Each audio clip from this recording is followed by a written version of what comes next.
think it's really, really important to understand how big the behemoth is that Bitcoin is facing.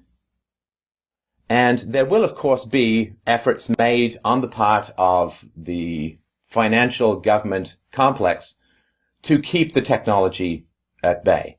Now, my guess is that they don't and they won't. Like if I sort of put on my Dr. Evil hat and imagine if I'm sitting in the enormous satanic chair known as the Federal Reserve Chairman's butt warmer, I would say, well, let's not kill it completely. Let's not kill it outright. Because it's big enough now that people will see what we've done and it really disturbs the villagers when a body falls from the sky.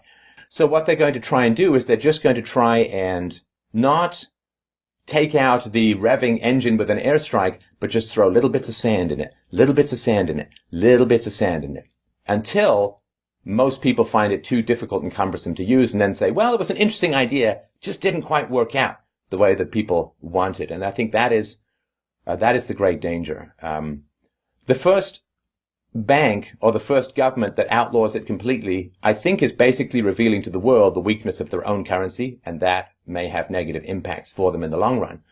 But my concern is that if they make it very difficult, not impossible, but if they make it more and more difficult for honest, law-abiding citizens to use Bitcoin, then it will, of course, displace itself into the black market and the gray market. And then, of course, then they'll say, well, you see, we told you it was going to be used for crime. Let's get back to fiat currencies, which is never used for anything destructive.